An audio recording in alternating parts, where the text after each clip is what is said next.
আসসালামু আলাইকুম রহমতুল্লাহি বারাকাতু। দূরের কাছে যে যেখান থেকে বরগুনা মানুষের কথার ব্লগের সাথে যুক্ত হচ্ছেন, আপনাদের সবাইকে জানাচ্ছি শীতের সকালে ঝলমলে রোদের একরাশ শুভেচ্ছা। লাইট জ্বলে, লাইট লাইট। আমরা রয়েছি বরগুনার, দেখতে পাচ্ছেন বরগুনা সদর থানা।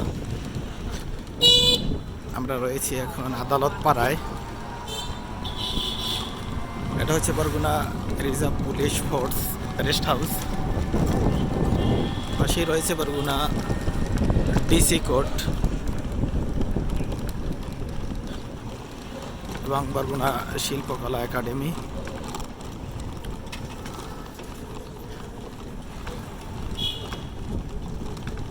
এর ডান পাশে বরগুনা ডিসি কোর্টের মূল ফটক, এটাই হচ্ছে প্রশাসনিক মূল ভবন।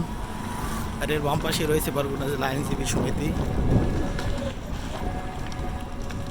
আর হাতের বাম পাশে রয়েছে এক সময়ের জনবহুল কিন্তু এখন পরিত্যক্ত বরগুনা নৌকা জাদুঘর। হাতের ডান পাশে রয়েছে বরগুনা জজ কোর্ট, যেটা জেলা পর্যায়ের সর্বোচ্চ আদালত।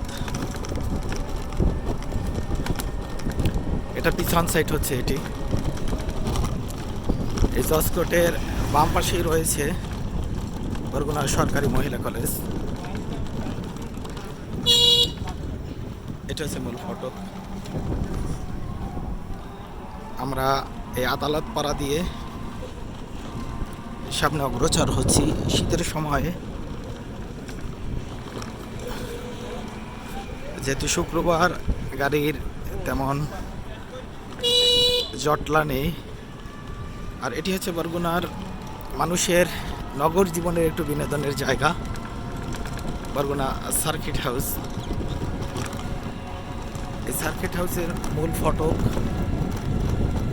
এই যে আপনারা দেখতে পাচ্ছেন, এটি হচ্ছে সার্কিট হাউসের মূল ভবন। এখানে রয়েছে ইলিশ ফোয়ারা।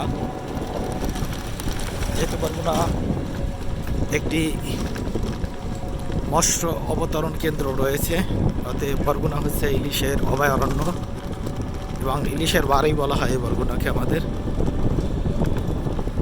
এই সার্কিট হাউসের জায়গাটা হচ্ছে বরগুনার মানুষের জন্য একটু ব্যস্ততম সময় থেকে একটু স্বাভাবিক বিনোদনের জায়গা হচ্ছে এটি। এখানে জেলা প্রশাসক মহোদয়ের তত্ত্বাবধানে প্রতিষ্ঠিত হয়েছে বরগুনা ডিসি পার্ক।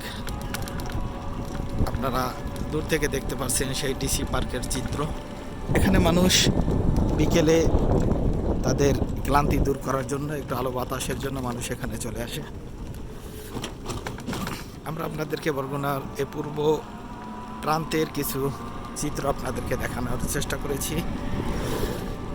আমাদের বরগুনা মানুষের সাথেই থাকুন, বেশি বেশি আমাদের ব্লগগুলো উপভোগ করুন। ভালো থাকুন, সুস্থ থাকুন, এই প্রত্যাশা। আসসালামু আলাইকুম রহমতুল্লাহ।